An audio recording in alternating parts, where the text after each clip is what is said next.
Hi everybody, welcome to Sprague Woodturning. My name's Jim. If you haven't been here before, this is predominantly a turning channel. Each and every week I show people how to make things on the lathe. If it doesn't go round, I typically don't like to do it. This week we're going to be working with some desert ironwood. This comes to us from Tom, and with these really deep webs, it should look really cool when it's cast with an epoxy. Tom did send along some other stuff, so we'll get a look at that as well, and possibly try and figure out what we're going to do with it in the future. But I think that this will make a really cool hull form or an enclosed bowl of some sort so that we can show off those deep fissures with the epoxy. But anyway, let's go over to the bench and I'll show you the other things that he sent, because they're pretty cool too.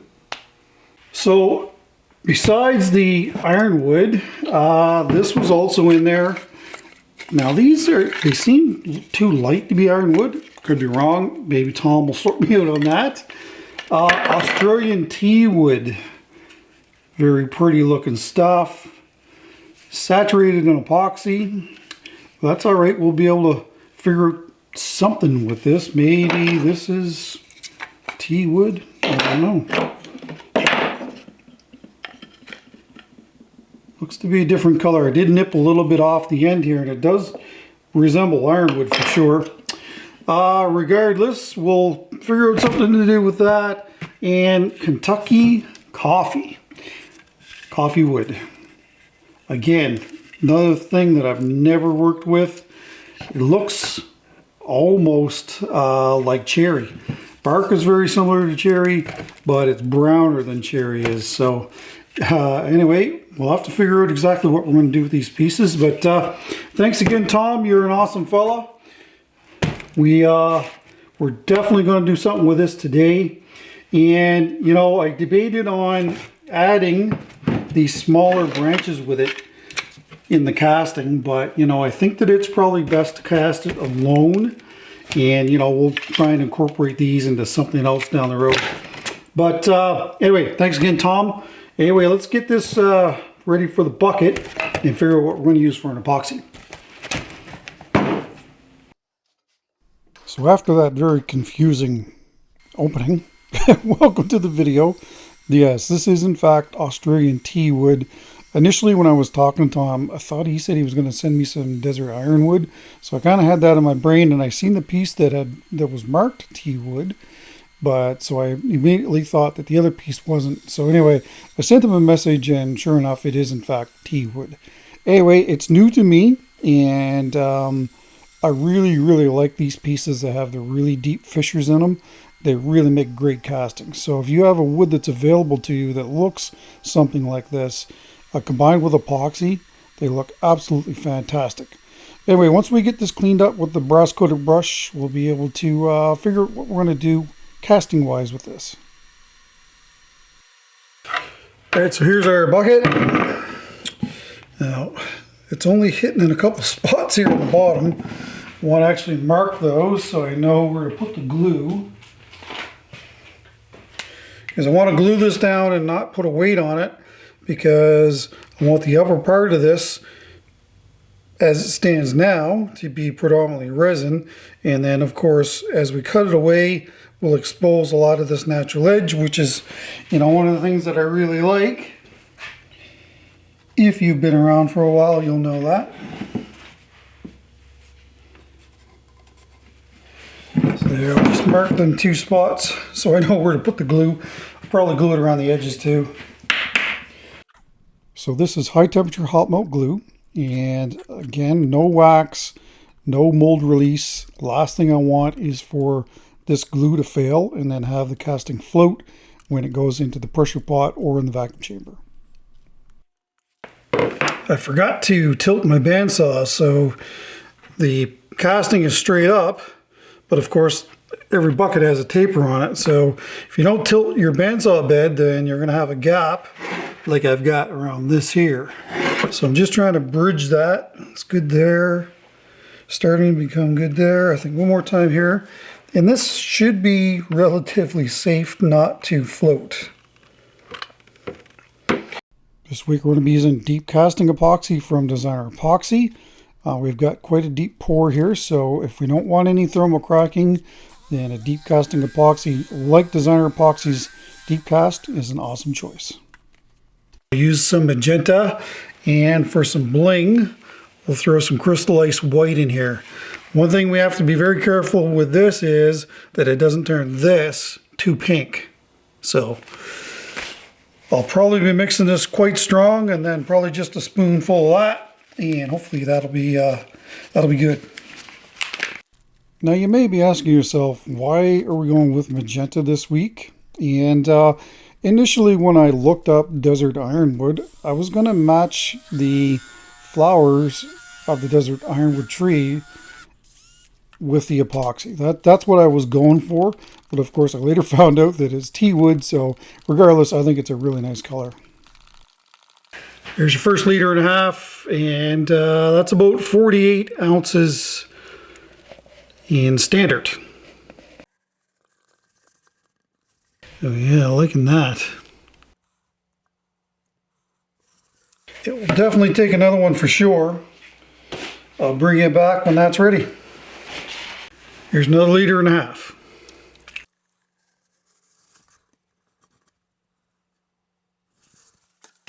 Now I know that looks like a lot, but we are going to throw this in the vacuum chamber.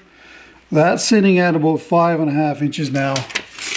I would like to see at least another inch on top of this. So I'll mix up half a batch and I'll be right back.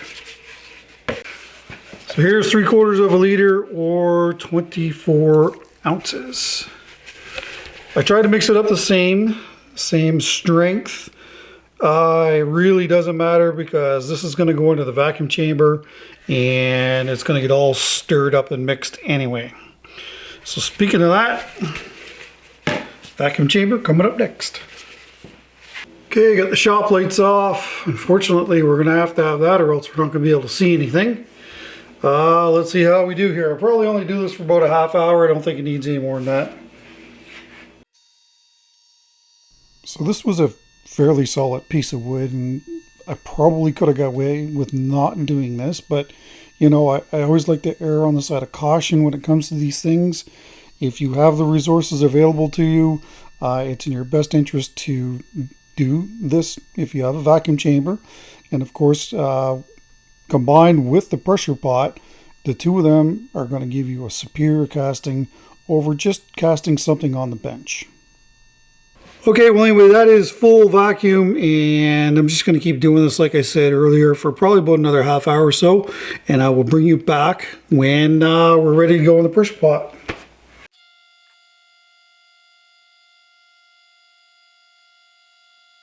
Alright, that's been a half hour. I'm just going to release the vacuum. While this was happening, Tom sent me an email, and this is actually Australian tea is what this is, tea wood. So I thought things were a little different. It didn't seem to be as heavy as the ironwood that was sent to me before, so it all makes sense now. So this is Australian tea wood. Anyway, I'm going to release the vacuum, throw this in the pressure pot, and we'll see you in there in 3 days. All right, well, good day. This is what we've got here. Glad to see that epoxy sitting on the top of the wood with no wood exposed. So that gives us plenty of design opportunities here.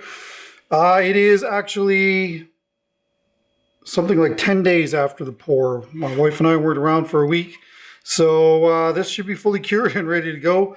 So I'm often asked if you can turn cured epoxy fully cured, and technically this wouldn't be fully cured. I think, you know, you have to go another week or so before that would happen. But yeah, you have to be a little more gentle with it.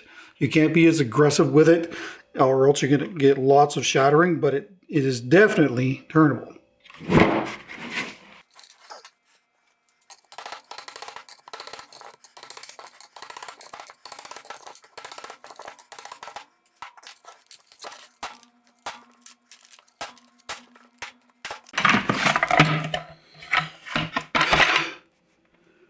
Well, we won't be using that one anymore.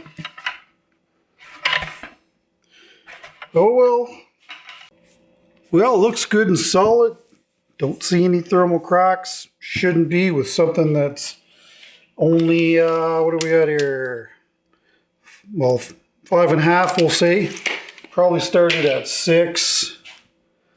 Yeah, I can't wait to tear into this and see what's inside. All right, let's get some centers and get this mounted on the lathe.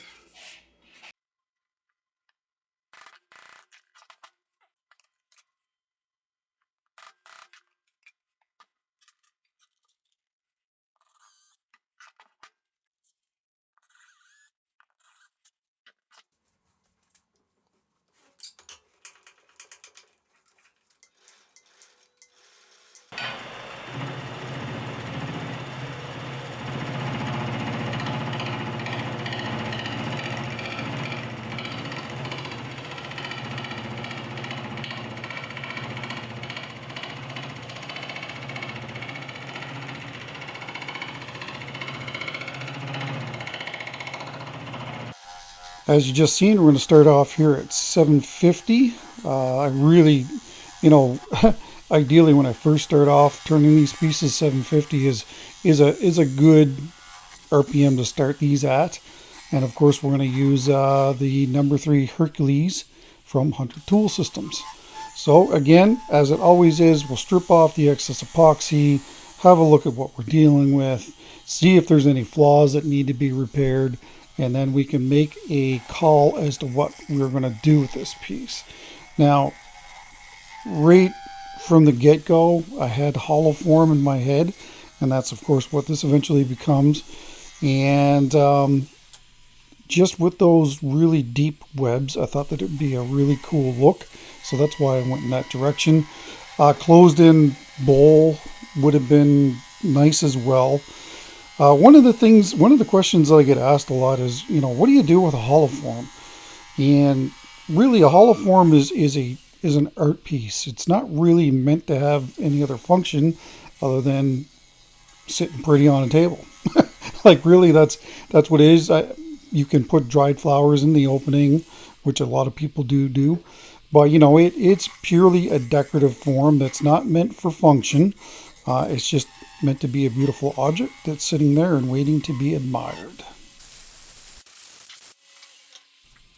So one thing that I did have an issue with this week is, for whatever reason, the shavings just were constantly wrapping around the chuck.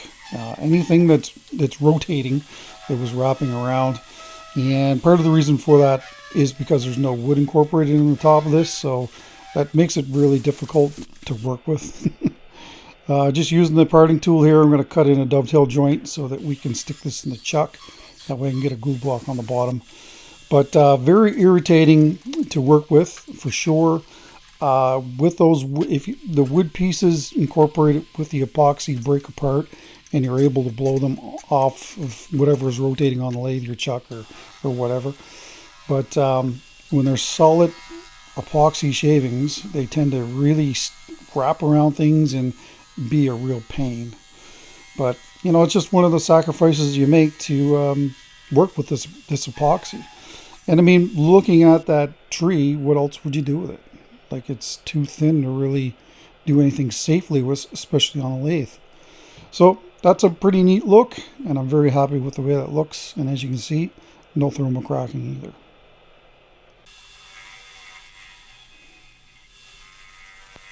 Just cleaning up the very bottom here. That way we'll be able to see, like, there you go. I just couldn't blow them off, even though there was some wood incorporated in it. And that's what I typically see, all these shavings dangling in front of my face when I'm working. So that'll give you the wood turner's experience. Just want to make sure that the chuck is nice and tight before you pull away that tailstock. I did dial down the speed, taking very light cuts, and we're ever so slightly concave on the bottom. That way when the glue block goes on, essentially the wood is contacting the bottom of the casting all the way around when we hot melt glue it on here. Didn't sand this one. I don't know why I didn't sand the bottom like I usually do. Anyway, there's a birch waste block dipped in hot melt glue.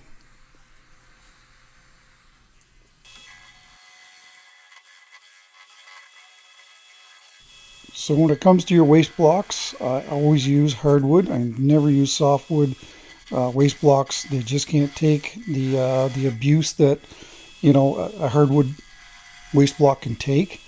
And, you know, one thing that's important is, as far as clamping down is concerned and holding pressure, you know, you don't want your waste block so large that, you know, the jaws on your chuck are mostly open.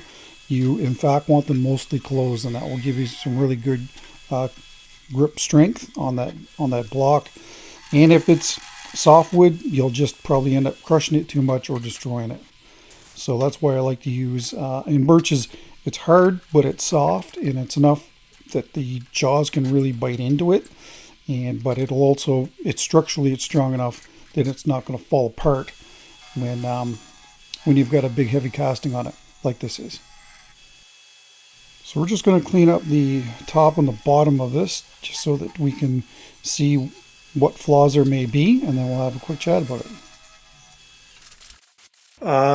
This would make a good enclosed bowl. A little bit of glue there, so we're going to have to get rid of that. Whittle this down a little further. This stuff is hard. I will tell you that. I think a little bit of glue on that bottom. But, I mean, we're going to get some shape, so we'll end up getting rid of this anyway. It sucks that this is right in the middle, though. So we'll have to definitely take it down in size a little bit to delete this area right here. It's got a little bit of glue in it. Let's hit this with some denatured alcohol and see what's locked up in this epoxy. Yipper.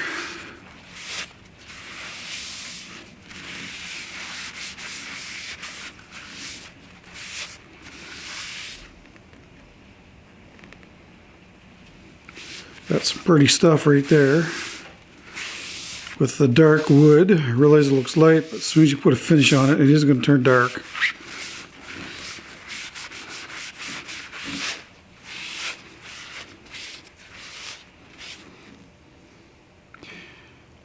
Sparkly, just the way I like it. Yeah, so I think this deserves to be a hollow form, to be honest with you. I could make a small enclosed bowl. I wouldn't get a core out of it. It's too small in diameter, and this thing's probably only about 7 inches in diameter as it is right now. So yeah, that's what we'll do. We'll whittle this off. Well, first of all, I will, where'd you go? I'll delete this little glue piece that's right here. Hopefully that won't be too much. Whittle this off, and then I'll figure out what I'm going to do for a top. Might make a Southwest style form. I don't know. I might just even it off on both top and bottom, and then make a small hole, hollow it that way. That way, hopefully, we keep the majority of this. So yeah, I think that's probably what I'll do. Anyway, I really like the look of this. It's so cool with these deep webs. I don't know if you guys can hear that pouring rain yet again. Pouring rain, that's all it does. It rains and it snows. Rains and snows. Rains and snows.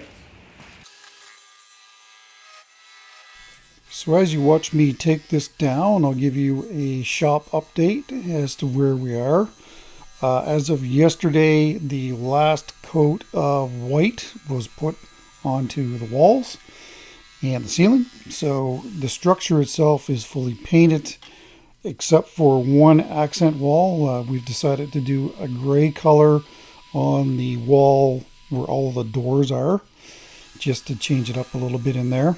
Without the lights, it's very bright, so it should be interesting to see what it's going to be like with the lights once they finally get in there. But we went with a durable paint, so this will be I guess it'll be the second workshop that I'll have fully crack filled and painted. My second workshop was like that, but I didn't do that at my last one in Ontario.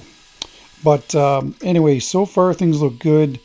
The siding for the most part has been completed, except for one gable end. The contractor went down to pick up the rest of the siding that he ordered, and they couldn't find it. So I think that they've reordered it, and anyway, hopefully that one gable end at the very top will be done. So that's what this piece looks like. Again, that magenta with that ice white in there to add a little bit more bling. Again, you have to be really careful with a profile that you're going to use here, because if you change it too much, then you're going to end up losing those webs that, I'll call them webs, fissures, whatever you want to call them. And I mean, that's one of the great things about this piece is the fact that those are there. So, you know, you don't want to use a design where you're going to lose that, because that's just wrong. As far as the top is concerned, yes, I want to whittle this down a little bit and give it a little swooped up profile, if you will, and expose some of that wood on the top as well, because I didn't want it to be all epoxy on the top, but yeah, we got a little ways to go here yet. I'm still not totally happy with that, but I'm really digging the way that it looks. But anyway, we'll take that down a little further on the top, and then that way we'll expose more wood. I know that, you know, there's a lot of people look at pieces like this and there might be too much epoxy in them. Yeah, I get it. But in a way, it's one of the things that I think really adds to the wood. It accentuates the wood in this case. So, you know, leaving that epoxy on the top, I think, was the right call. But definitely having a wood to epoxy ratio is is preferred. A good wood to epoxy ratio. And that looks pretty awesome. I really, man, I wish I had a whole drying shed full of this stuff. It's just absolutely beautiful. There you can see I'm being too aggressive. I'm kind of in get her done mode, and you're going to get that chipping and shattering. But once you start taking smooth cuts and not being so aggressive, and there you can start to see that wood better. And yeah, I'm happy with that.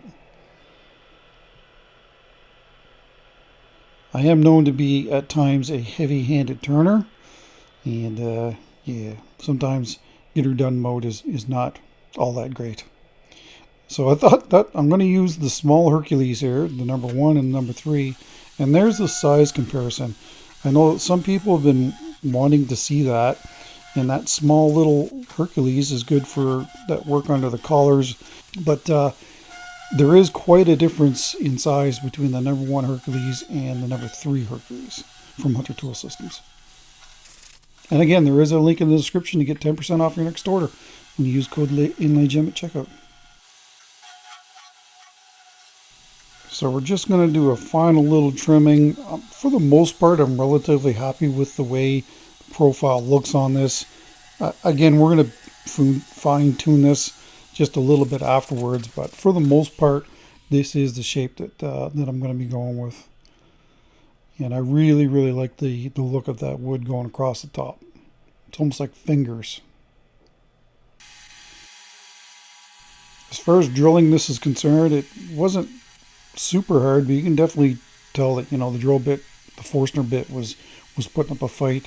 I think I started at 1 1/8 and then went up to 1 3/4 inches, somewhere around there. Just large enough to get the Jacob's chuck inside of the form. And if you're curious, because I had to look it up, T-wood is used to make fence posts, railway sleepers, and mine props. So that tells me that structurally it's a strong wood.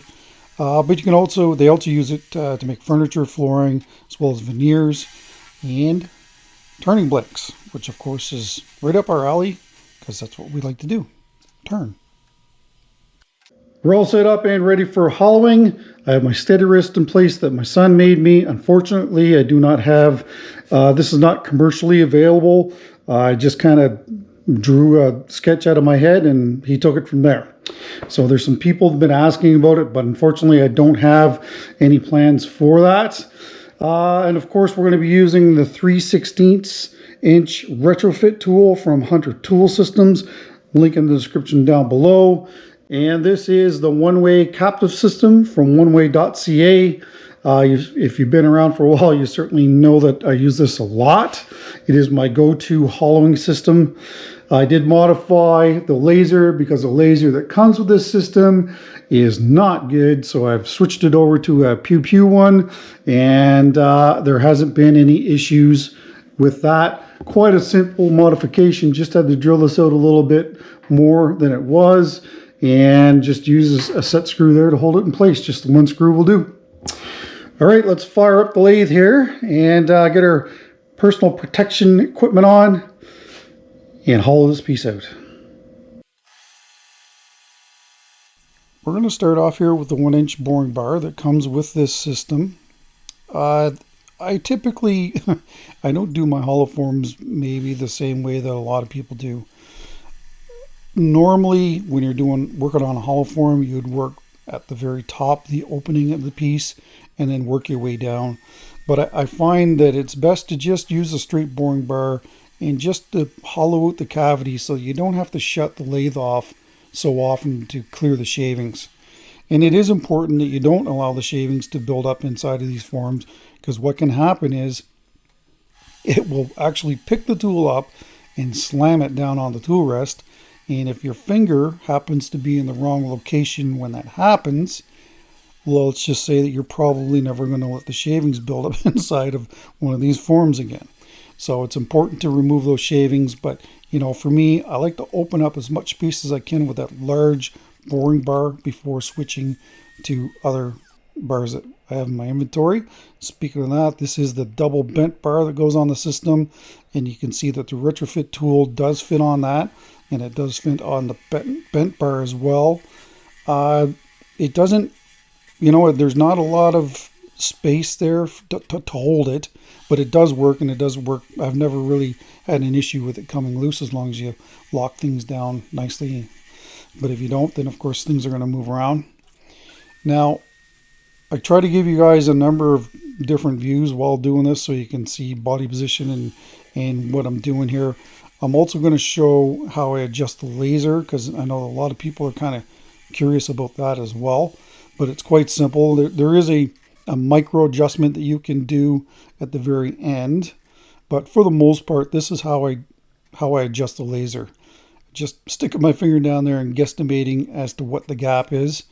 And the whole concept of this is that when the laser, you can see on the top of the piece right now, when it elongates on the form and disappears, then that's your wall thickness that you have set between the cutter and the laser.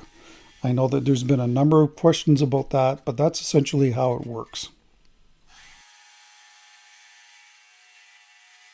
So I'm just going to take a few more little light cuts, and then we'll move on to the next tool that I'm going to use here. And that is the No. 1 Badger Cub Swan Neck Tool, again from Hunter Tools.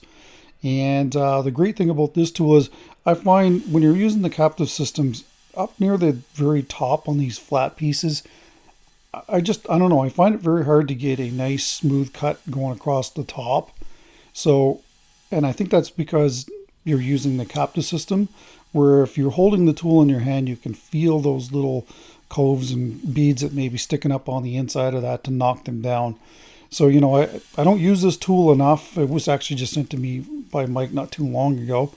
But so far, I'm really liking it for this purpose here. And of course, this is the Trent Bosch scraper that was sent to me by John Tully. Thanks again for that. And that has really helped with smoothing out the inside of these forms. I love the retrofit tool for this type of work, but this scraper from Trent Bosch really does give you a nice clean cut on the inside. So, you know, it's a welcome addition. So, you know, we're just going to take a few more light passes here. I'm able to, with the bent bar, to go right into the very center to kind of get rid of that divot, which of course is one of the harder things to do, believe it or not, on the inside of this. And that really all just depends on how high your tool rest is. Your tool rest has to be set absolutely perfect at center so that you don't have a little nub sticking up in the very bottom, and that you can get rid of that little indent from the Forstner bit. Others have said to me to grind that down, and I might actually do that by grinding that little nub down on the Forstner bit, the starter piece, if you will. you won't have to do as much when it comes to cleaning up the bottom of these pieces.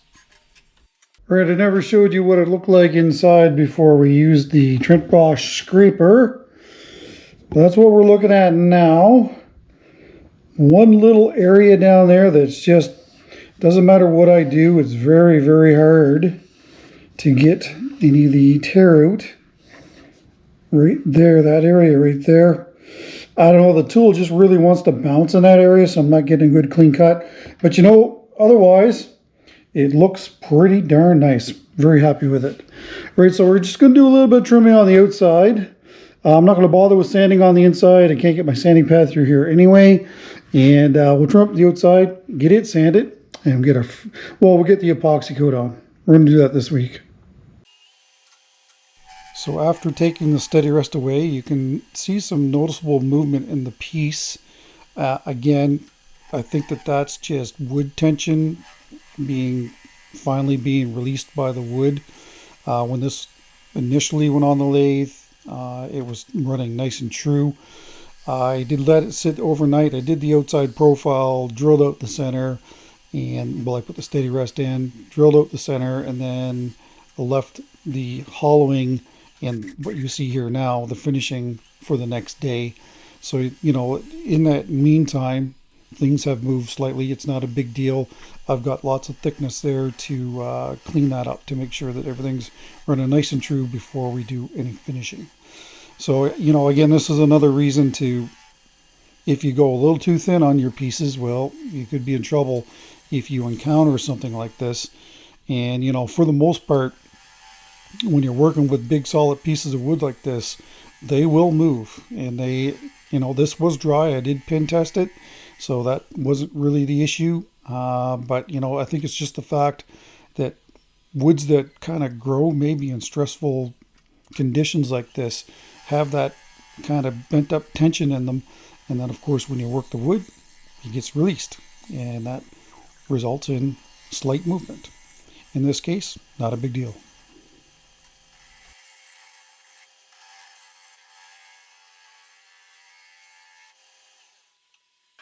Finally, on to sanding. These are the 3.5-inch stipple discs from sandpaper.ca. And again, there is a link in the description below to get 10% off your next order when you use code INLAYGEM at checkout.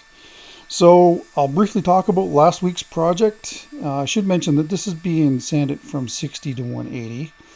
But last week's project was another hop horn beam / ironwood piece, a Ulitit dish. And very well received. Thank you to those who watched it. It's one of my better videos that I've put up in a while, so thanks again for that. And if you did happen to miss it, I will link it at the end of this video. I know that sometimes people don't have their bell notifications on, so they get notified when the video is up, so I'll link it at the end of this video. Time for the epoxy coat. This is 3 ounces of the Pro Series from Designer Epoxy.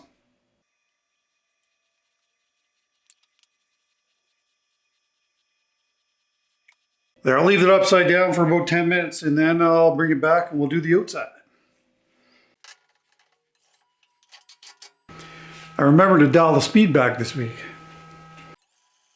Since switching to this method, I am definitely using less finish, and you know, the real benefit to doing this epoxy coat is that it's going to fill in any little micro cracks that may be there, and it's also going to fill in any chipped out epoxy that may be there as well. So I really like using this process, and I highly recommend doing it if you're going to be working with epoxy and wood pieces like this.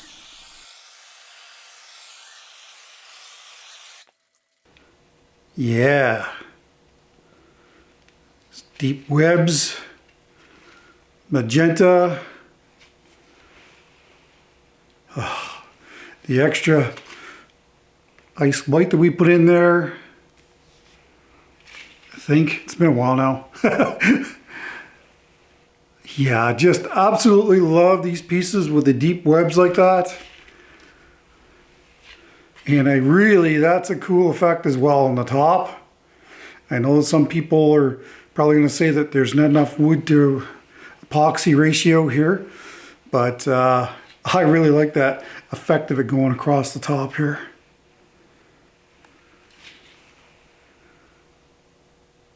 Lots of pearl pigments. Love my pearl pigments. Yeah, look at right here. Pretty awesome. Again, look at that epoxy there. Awesome. I like how there's a black outline around the wood. Didn't have to burn it, just the way it is. Really cool. All right, we'll see you tomorrow for the first coat of Waterlux. Let me know what you think. Well, good morning. That's what we're looking at the next day. It's actually relatively flat, to be perfectly honest with you. I don't see a lot of ripples, too bad. Yeah, there's some down here at the bottom. Down inside, that's what it looks like. All right, we're going to start sanding at 180, go all the way to 800. Buff this, clean it, and get our first coat of Waterlux on. Always check your chocks before you start. You might be surprised how much things will kind of move in the chalk.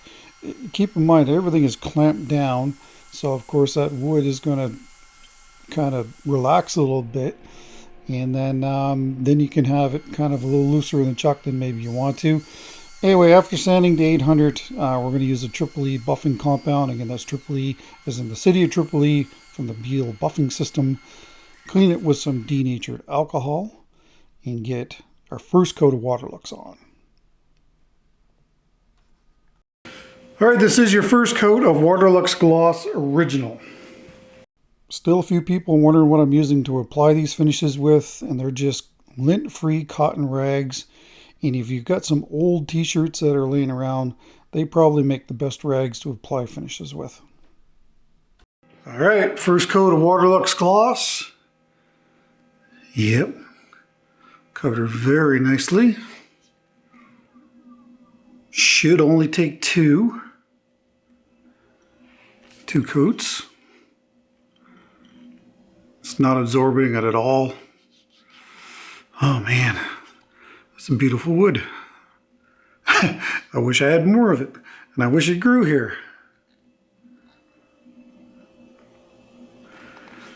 Yeah, I really like that detail where it comes across the top.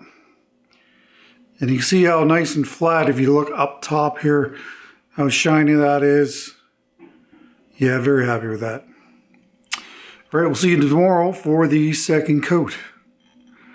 Let me know what you think. Beauty. So here we are the next day before we put the next coat on, and I just want to point out how shiny this is. To be perfectly honest with you, I don't even know if it needs another coat. It does look maybe a tiny bit dry in some of the wood areas, but I'm telling you, that is really covered fantastically. But anyway, we'll throw another coat on it. But I really think that I probably could have got away with just one coat of the Waterlux. And that's pretty amazing when you think about it. So back again with the Triple E buffing compound from the Beal buffing system. Same process as before we put on the first coat. We'll buff it and then clean it, and then we'll get our second coat on. I'm also using 6/0 steel wool down inside of this. That way the new finish that's going on will have a tooth to bond to. All right, here's second coat of Waterlux Gloss Original.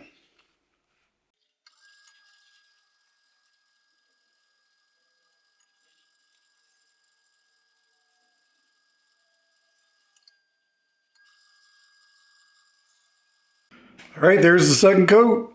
Definitely not going to need any more than this, as long as we can keep the dust off it. That's part of the issue here. But yeah, shiny, just the way I like it.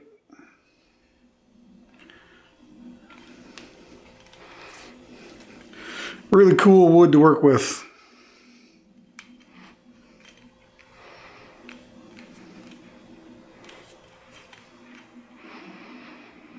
See when we're doing the bottom tomorrow. So after 2 coats of finish, we're going to throw this on the vacuum chuck so that we can finish the bottom. A little bit of fooling around to get it, but it wasn't too bad. So we're just going to use the Ellsworth gouge, and then from there we'll sand it from 180 to 400. All right, so I'd like to personally thank you all that have watched the video, especially the ones that have watched it all the way through. I really do appreciate it. And special shout out to the members. You guys are awesome. And if you want to be a member of my channel, it's $2.99 a month to do so. So special shout out to you guys. And also stay tuned for a CA Glue sponsor announcement. I said that I would do it 2 weeks ago, and today's the day. Just going to use the engraving tool to sign the bottom of this. Since it's predominantly resin, I find it looks really nice when it's done with the engraver. All right, let's have a last little chat. Well, what do you think? Really like this area right here. With the wood being behind it, kind of changes it up. The fingers across the top, I think, are one of the best things about this piece. And of course, the deep webs. You know, it's got a black walnut feel to it, although it's a lot heavier than black walnut is. And I realize that, you know, this style isn't a new style. We've done this in the past, but, you know, it really lends to a piece like this where you're trying to showcase the side and any material that you can put across the top of it too. I mean, I think that it's a really neat style. Anyway, and it showcases the wood, especially on the side, really well. So that's another reason for a style like this. And that magenta with that crystal ice white, I like my pearl pigments. I just think that it really adds another dimension to it. So, you know, if you haven't tried the pearl pigments, certainly give them a go. You won't be disappointed. Here is the bottom. And as you can see, there's no finish, but, you know, this should take 1-2 coats and it should be done. I did notice that on the very top here, and it's really hard to see, but anyway, it's just a little bit of too much finish in one area, so I'll have to redo the top. But anyway, this piece is for sale. If you're interested, send me an email to spraguewoodturning@gmail.com and I will disclose the price. Then, in case this is a gift, I should give you the size at its widest dimension. It's 7 1/4 inches across and 5 inches tall, and it's my typical 1/2 inch-ish in thickness. Anyway, let me know if you're interested in this piece. Don't forget to put designer epoxy in the comments down below to be entered into the giveaway at 145,000 subscribers when we get there. And speaking of designer epoxy, last week and the week before, I mentioned, I guess it was the week before, that I was going to reveal who my new CA Glue sponsor is. And that is, in fact, Designer Epoxy. They're getting into the CA Glue game. So right now they have thin, medium, and thick available. And of course, the accelerator. Can't forget the accelerator. So the only thing that we're going to ask you to do when you're buying the CA Glue from them is to use code InlayJim, but put CA at the end of that. That way, by putting that in there, you're going to help out the channel, and that way they'll be able to track the sales through for the CA Glue. So you can still order your epoxy with the InlayJim CA code as well. But if you're just ordering straight up epoxy, just use InlayJim. You don't need to put the CA Glue, the CA behind it. But if you're going to order the CA, please put CA behind it, because that's going to help the channel, and I would greatly appreciate it. And you know, we're going to put this stuff to the test, just because, I've told all of my sponsors that, you know, if you give me something to try and use, you know, I'm going to put it through the test, and the results will be on here. So, you know, Designer Epoxy is a great company, and I don't see this. I've heard from others who have been using this that it's actually performed quite well. So, but anyway, we will see that in the future. And yeah, Designer Epoxy is a new CA Glue sponsor of my channel. So thanks again to them for doing that. All right, well, that's it. I kind of missed the Easter themed project this week. I'm off a week. So next week is actually going to be an Easter themed project. So please come on back for that. It's just in the casting stage right now. So I don't really know how it's going to turn out. Early indications are kind of iffy. So you'll have to come back and see what the results are of that next week. All right, well, that's it. I'm out of here. Have yourselves a fantastic weekend, and hopefully we'll see you back here next week. Take care.